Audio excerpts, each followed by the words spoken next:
how to spell it. You're going to say my name. And then you and say, "Wake up, Billy," too, Okay, when you need to do that. All right.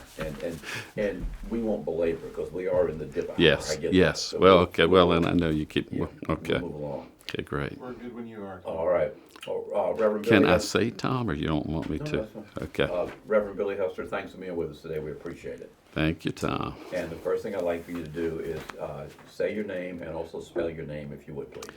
Billy Hester, Billyhester. You want he, his, and him pronouns? Please. Okay. He, his, him. He, him, his. Something like that. Got it. Okay. Thank you so much. Let's just start out with a little bit about you. I mean, where you were born and where you've traveled and where you've come back to. Okay.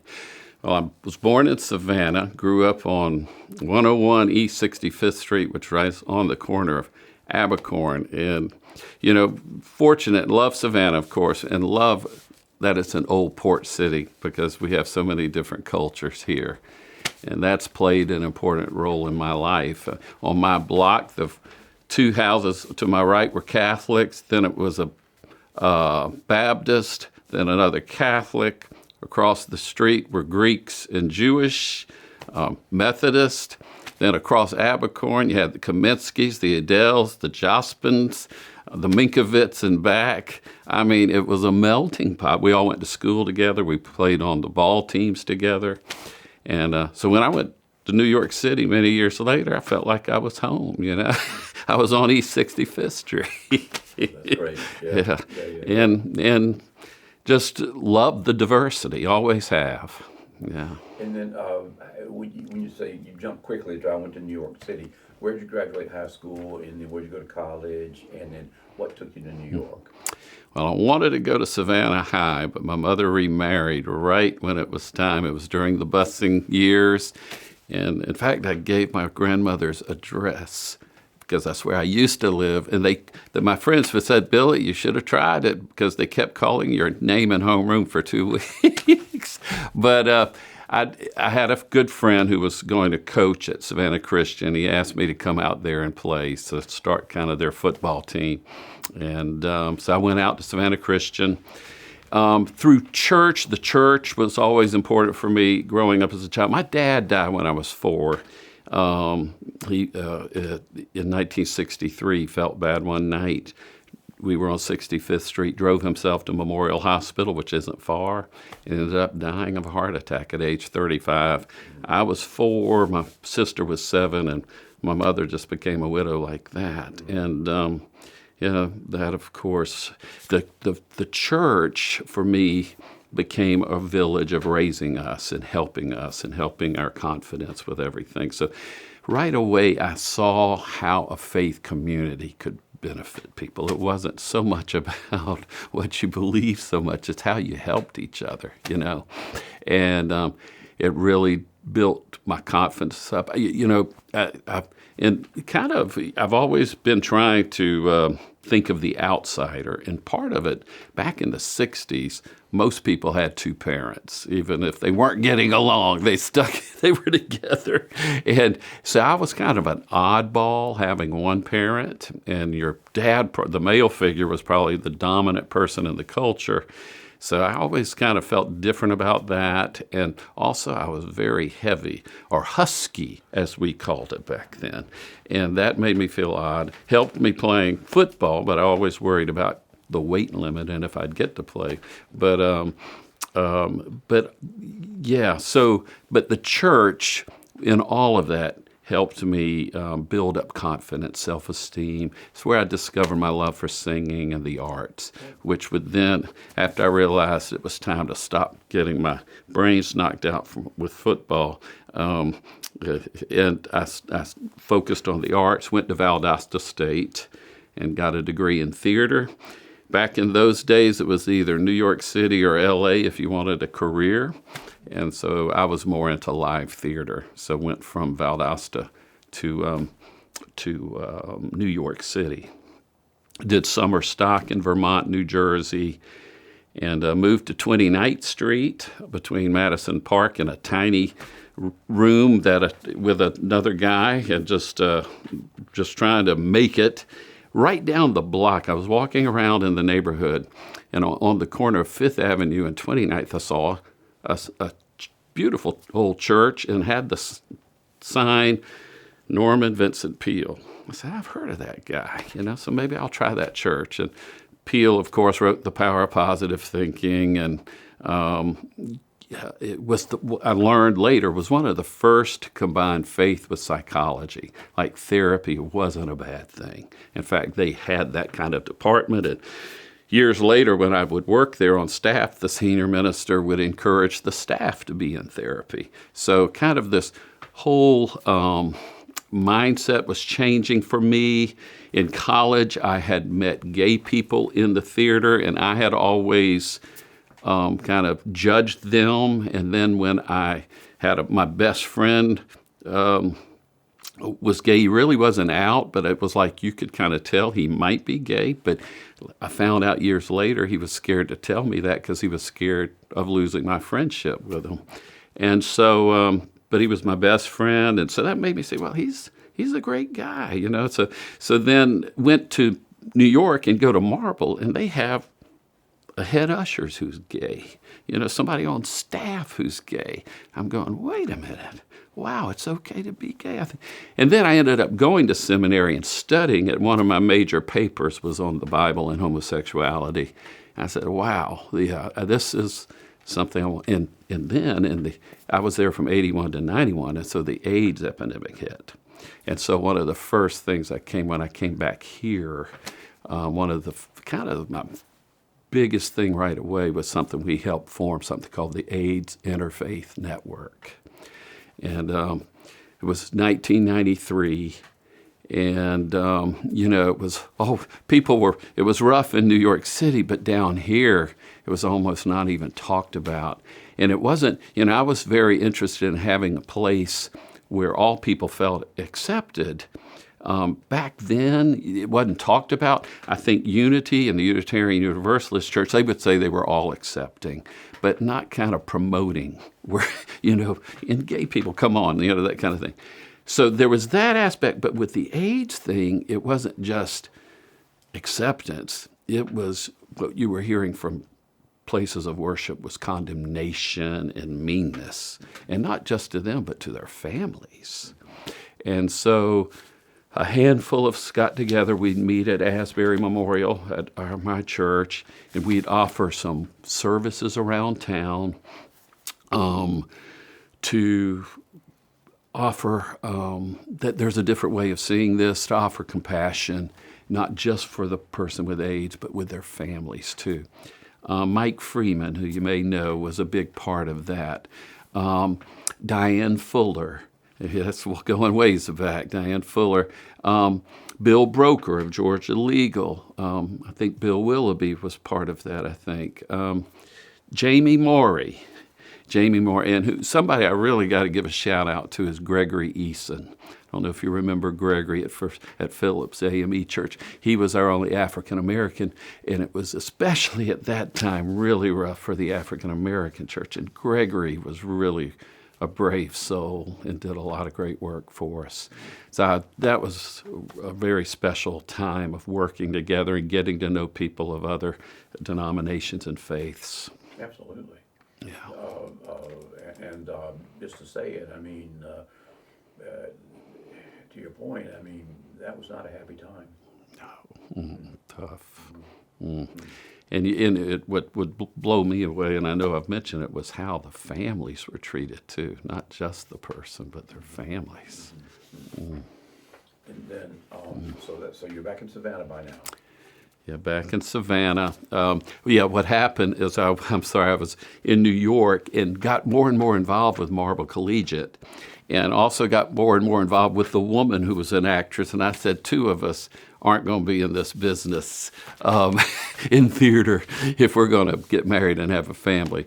So she was better at it than me, and I also had this passion. I had a stepfather who died in a boating accident in 1982 down here, and I had always thought about going into the ministry, but after that accident was like, yeah, go ahead and jump into this. And went to seminary at Princeton, which is about an hour outside of New York. and did my intern work at Marble Collegiate in New York. And then after I graduated, I worked for 2 years as an associate at Marble.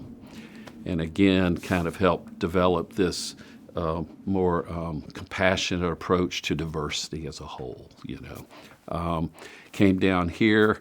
I was an associate at Wesley Monumental for 2 years, and then I heard that the Methodist denomination, was going to close Asbury Memorial. There's a guy named Tom Kohler who lived right behind it, in fact. And he showed me one of my first days at that church. He took me around town and showed me how things were, and loved it. So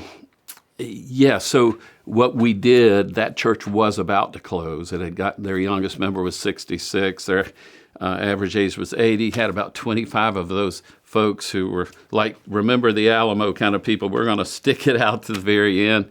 And what my wife and I knew was theater, so we invited everybody to come audition for shows, and the shows worked, and then people in the shows started singing the choir. The choir got better, and the word got out that this was a safe place for everybody.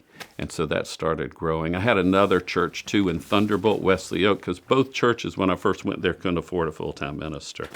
And so I did that for 8 years, and then both of them could have a full-time minister after that.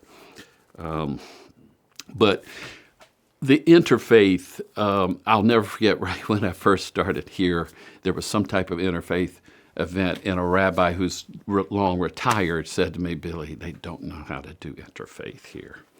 They think Methodist and Baptist having an event together is interfaith, or Protestant Catholic, And I'd come from New York, and so I always wanted it to be better and better.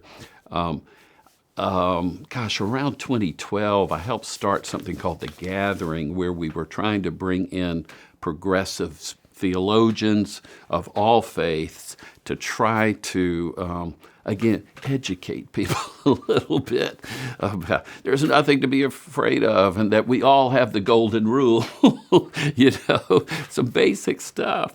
And so we could respect each other better. Rabbi Haas was part of that. A.L. Addington was a big part of that. It was just we couldn't afford bringing some of these people in, but so we started kind of doing it ourselves, and just could kind of just burned out after several years with trying to do our own churches. Plus, it's very frustrating here. It was very hard to get interfaith stuff happening, and part of it is it's not a church culture anymore. So people are really worried about their own church, and they're working hard at trying to stay alive instead of doing things with others. But there have been congregations in service is a great thing that's been started by First Presbyterian. I think initiated that here, where people of all faiths gather for a project in town, like a cleanup of hospice and things like that. So that's been a big key thing. And then not too long ago, kind of got a special invitation, and that grew out of gun violence, I think, is the Savannah Pastors Alliance. Sometimes I hear Savannah Alliance of Pastors, which has traditionally been an African American group, but they really made a special invitation for everybody to come together, and we really started working together. This was a really bright spot for us in what's happening. I shared with the group, this is the best of interfaith, interdenominational, ecumenical stuff we've ever had in Savannah. Pastor Thurman Tillman was a big part of that. Rabbi Haas, Reverend Claire Merritt, who was my associate, very involved. And so that was really hopping. And then the pandemic kind of shut everything down. It's been really hard to get that back going again. So there's an evolution of this idea of interfaith and people finding each other and finding common ground. And that evolution was moving, and then COVID kind of grabbed it by the neck. It did. Strangled it. And another part of that before COVID, too, I want to give a shout out to Mikvah Israel and Robert Haas would have a tri-faith service that I'd be involved with, and then Majid Ali, who passed away sadly, but Ibrahim, who's followed in his footsteps, we would have a service together, and that was always very meaningful. Now, one of the more recent things that's kind of kicked in is Just unites Savannah together over social justice issues that we can all agree about, like affordable housing, education. Those are the two big emphasis of it right now. And, it is so hard for, as you know, to change systemic things that are systemic, and but just is really, when you have so many people involved from different backgrounds and faiths, I feel like that stands more of a chance of making a difference. Can you give us a little background, like maybe just size and scope of that organization? I know we got Sure. There's the parent organization is called DART, and they send like a regional director who tries to coordinate everybody. And again, it's not like they don't tackle something like abortion or the gay issue that they want something that everybody can buy into, so more people can be more diversity there, which is great. And we've had like a meeting with the city council, and we'll have like 500 representatives there of all the faiths and everything. So that's called Nehemiah Action, when Nehemiah called in a bunch of people to make change.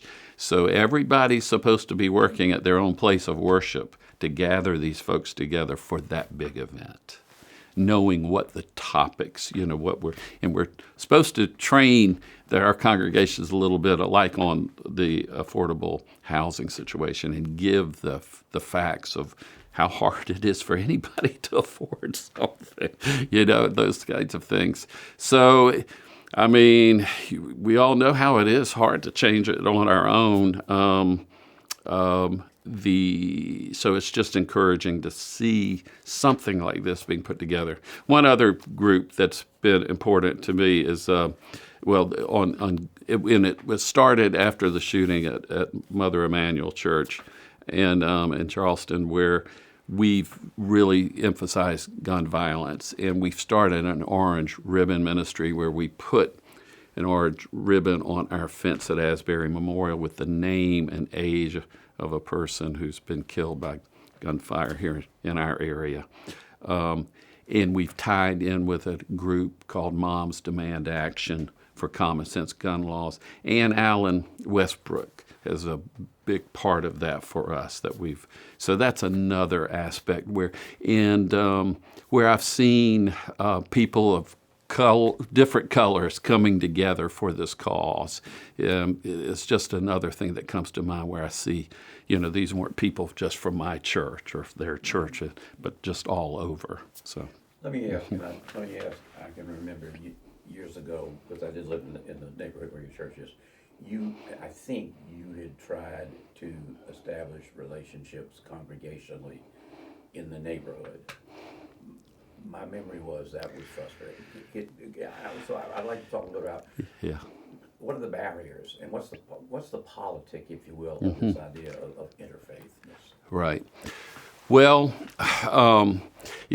and I probably didn't go about it the right way at first, because I'm big into race relations, and so I wanted, especially since I was at a minority neighborhood, I wanted black people at our church, and stupid me said, well, first of all, they probably were kept out of that church for a long time and didn't have any good feelings about it. Secondly, they have their own faith communities.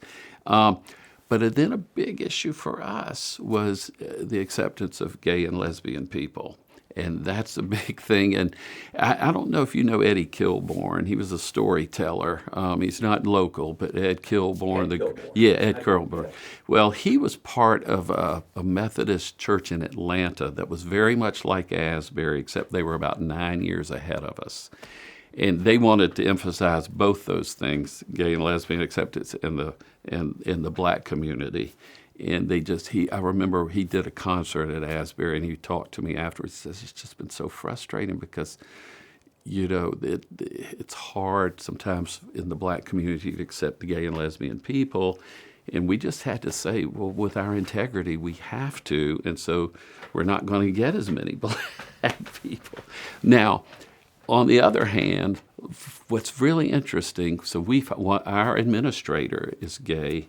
He's made some headway with some of these, and I don't know if these people know he's gay, but they love him. They've built relationships with him.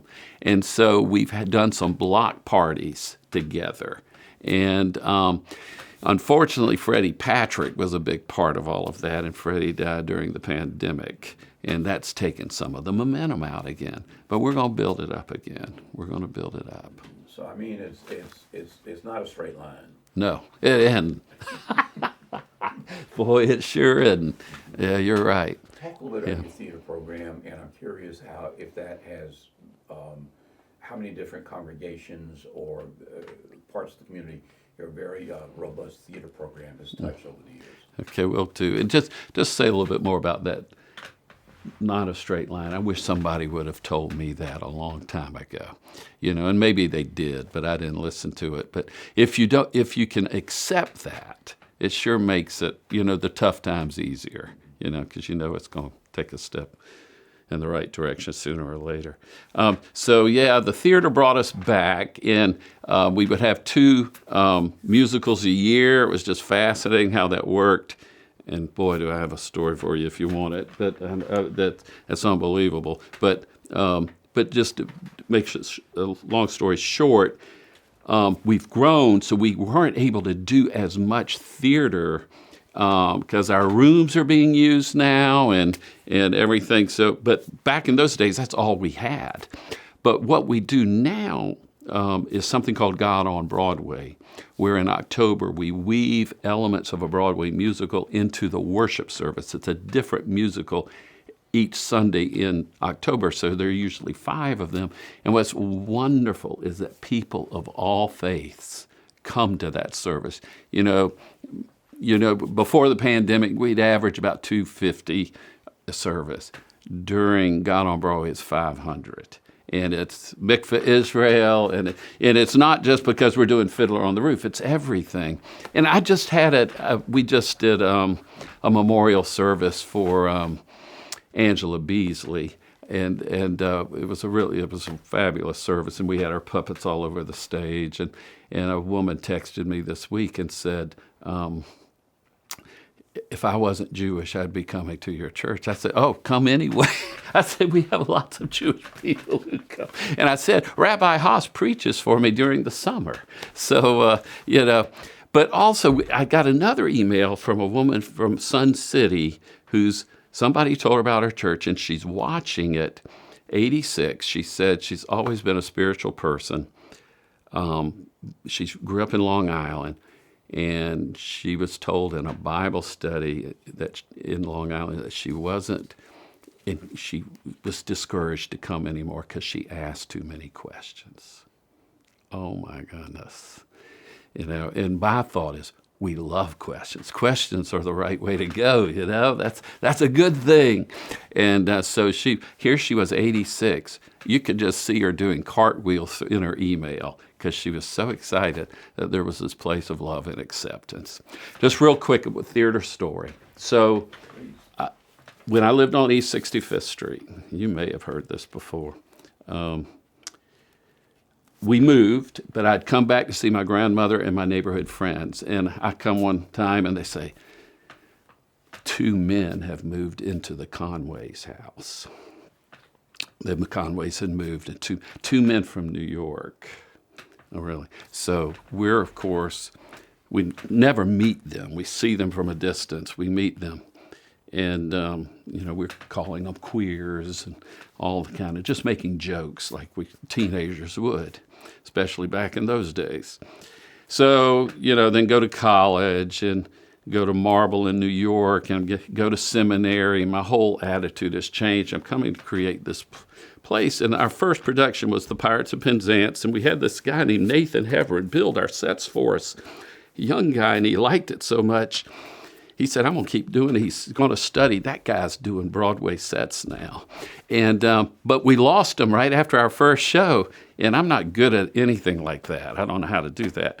And it's one of our first early years at Asbury.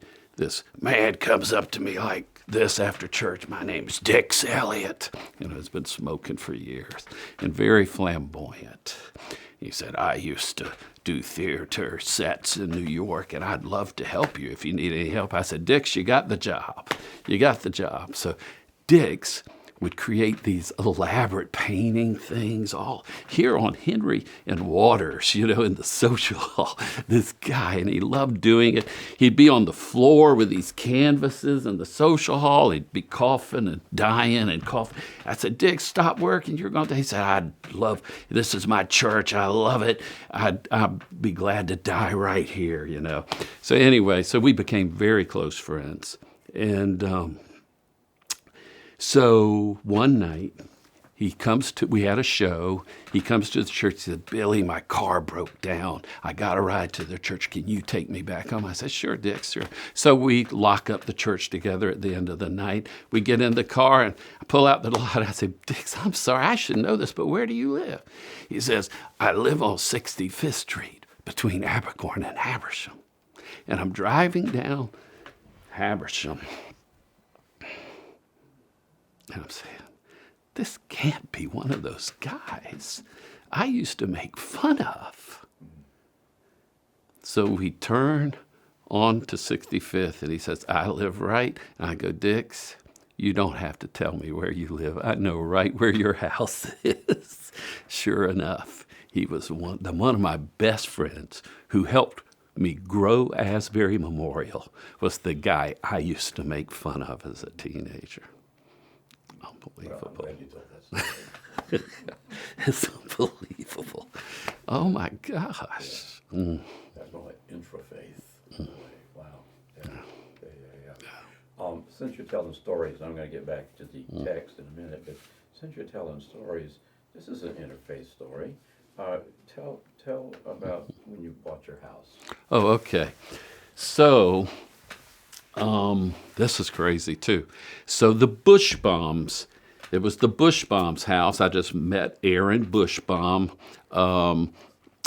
because our realtor, we saw this house and we just sharing, my wife and I loved it, but it was cost too much for us. And then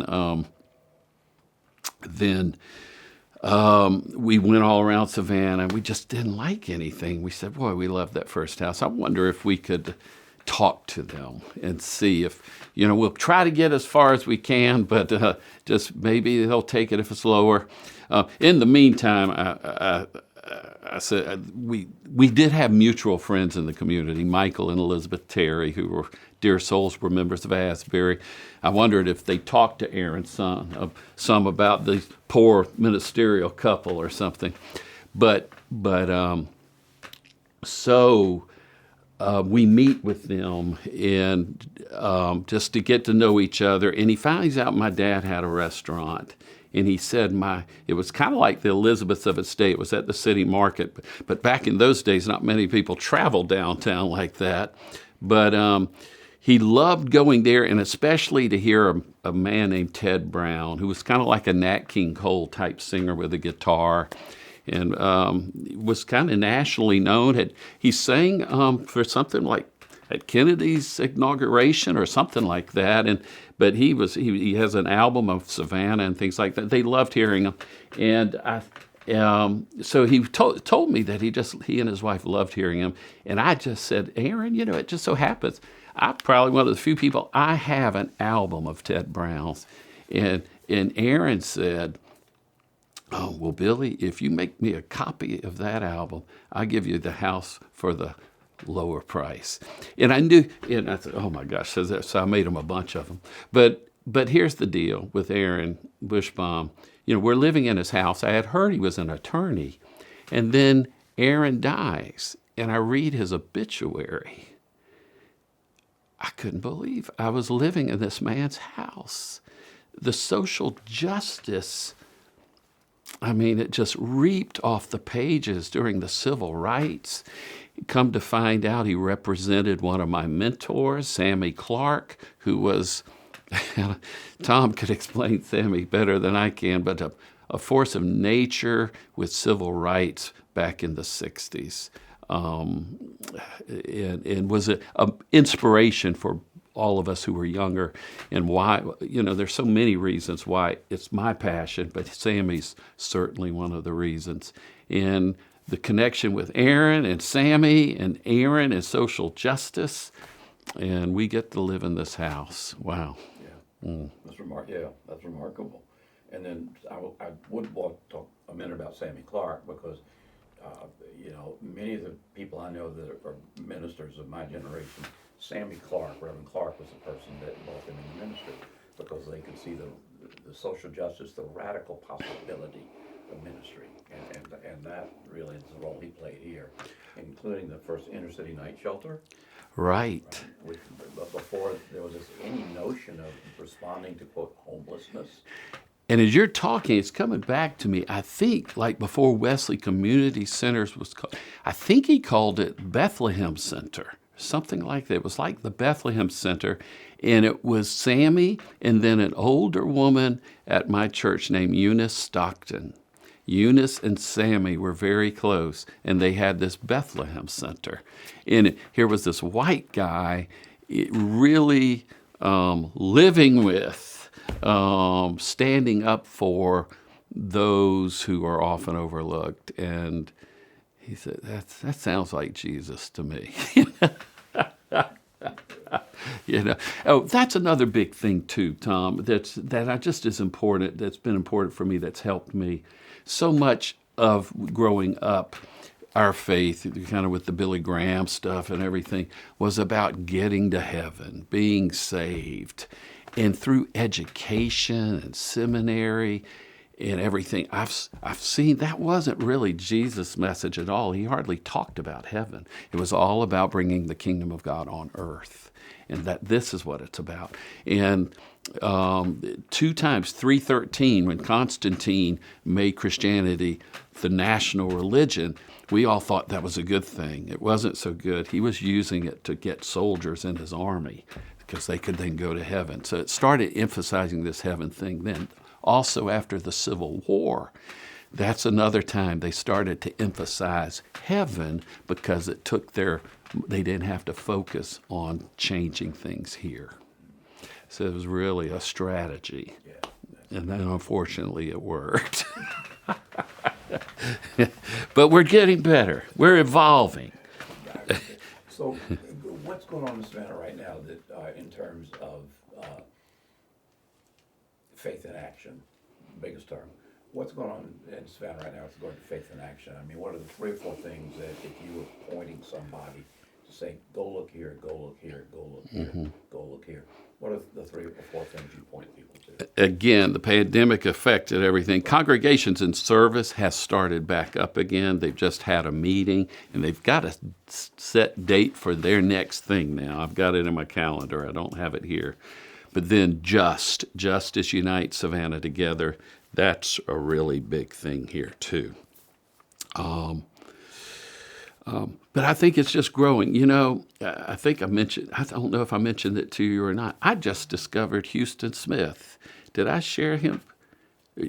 Houston Smith was a Christian, was the son of a Christian missionary. And he thought he had a Methodist missionary, and he thought he was going to be one too. And he was just about to start. But then he decides, instead of bringing my faith to them, what I'm going to do is learn about everybody else's faith. And he becomes the expert, New York Times bestseller, on all religions. He died not too many years ago, like at 97. But he has become, I never had heard of him. And Huston Smith. And it's exciting to discover people like him. Richard Rohr's another one, Marcus Borg, where you realize that I've just scratched the surface with faith and spirituality, but also interfaith. and how we're all in this together and that we're really all one kind of thing, you know. Yeah. Well, are there things you wanted to make sure that you were going to talk to us about that I haven't given you a little prompt for, or are you feeling like? The only other thing too, Methodism was a big part. Our congregation left the Methodist denomination in 2019 when they would not. There was a big international conference on voting what to do with the gay issue, whether they'd be more inclusive, and they would not. We thought it might happen, and then we left. Unfortunately, those who won the day have now decided to create another more conservative religion, and now they've got a lot of other people leaving Methodism, which is a shame. But we're still very Wesleyan, and I love John Wesley's story about here in Savannah. It's always been a big part of my life. My relatives were a big part of getting John Wesley's statue here. And as you know, he came here as a very rigid clergyman that nobody liked, except maybe Sophie Hopke. But so he basically, Sophie decided to marry somebody else, and he refused to serve her communion, and family was about to bring him up on charges, and he decides to run back to England before that all breaks out. And he kept a great diary, and he wrote in his diary, "I came to save the heathens," meaning the Native Americans. "I came to save the heathens, but who's going to save me?" And he's at his lowest low. And he's with the Moravians, who he was impressed with when he made this trip to Savannah. And he hears a commentary on the book of Romans about God's grace and unconditional love. And he was always, focused on working hard to earn God's love. And then he has this feeling that where he's known for saying, "My heart was strangely warmed," and he understood unconditional love. But the great thing about it is it made him more of a loving person, and it changed his emphasis, and he started being much more compassionate and started this major social justice ministry in England. And many historians say, and it was because of the workhouses, the child labor laws. He helped people who were thrown into prison for indebtedness. And what's really cool, a lot of history teachers will say there would have been a revolution like Les Miserables, a French Revolution in England, had it not been for John Wesley's influence in bringing up the common people. So that was my heritage too, in knowing that. So that's pretty cool. What congregation were you in as a child? Oh, Epworth Methodist Church. And we know a number of people who grew up in a dynamic church, put out a lot of ministers, closed, unfortunately, now. It's across the street from the Vault. But yeah. Well, thank you. Thank you. You're a great host. No, appreciate it. This is great. Wow. Wow. The Aaron Bushbaum story, of course, is That's personal crazy, to me. yeah. I mean, Yeah, I didn't even know who he was until the house thing. And man, golly. Wow. He was one of the few that would stand up. He really was. Well, and you know who I love, who was a dear friend that I understand was one of his best friends, was Bob Pattison. Oh, Yeah, they played tennis apparently together. Yeah. We'll talk about interfaith. Yeah. Bob, Yeah. Bob was Jewish. There you go, Philippa. Yeah, exactly. And they came to Epworth at one time. Right. They came to Epworth. Yeah. It's crazy. And was a founding member. I mean, was like the best sense of the word was like a guiding angel at Weston Community Center. I mean. Yeah, he gave his whole life to there. Yeah, he was there for years and years and years. Mm-hmm. I know, amazing. He got it. He was a great mentor. So, yeah. That's a good way to say it. Thank you, buddy. Well, I'm sorry you're having to do this all day. No. All of y'all. No, we've had some amazing stories that make you feel better about a lot of things, to be honest with you. Just to say it. I didn't tell you about Trump's parents being a member of my church. But we don't go there. And Marla. Hey, look,